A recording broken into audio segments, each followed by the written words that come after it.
Pressure is mounting on Congress to reform the immigration system. This comes as pictures show children separated from their parents are being detained in chain-link cages.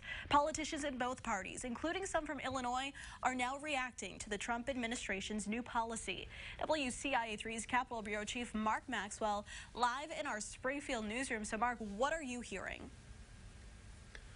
Well, Jessica, protests has really been mounting about this issue for several weeks as those pictures emerged. Late tonight, it reached a fever pitch as audio obtained by ProPublica plays the sounds of children crying for their parents as Border Patrol agents crack jokes. Now, Democrats and Republicans are weighing in reaction. We're hearing from Governor Rauner calling this policy, quote, heartbreaking and bad policy. J.B. Pritzker, his Democratic rival, calling it a travesty.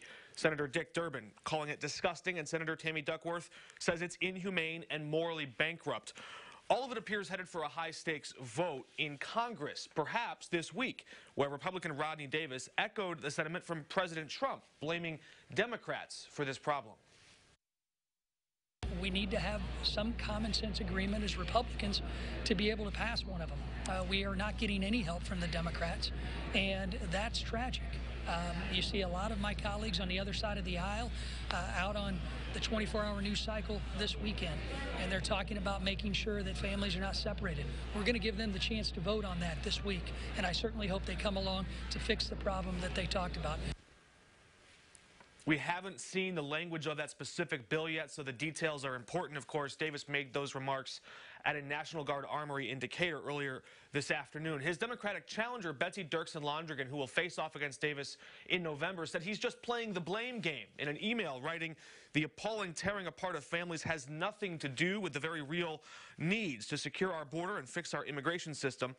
She also said that if Congressman Davis had the courage to stand up to leaders in his own party and demand change, it would happen. She says that she's calling on him to vote in favor of this and says that he'll be judged on whether or not there's any real action to protect these kids from this awful policy. We'll see where all this is headed, but right now, this would be the second try Congress takes at reforming immigration this year.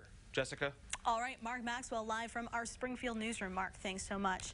Now, this new zero-tolerance policy started back in April. Since then, the Trump administration has taken nearly 2,000 children from their parents and put them into those detention centers. The United Nations called the new policy, quote, government-sanctioned child abuse.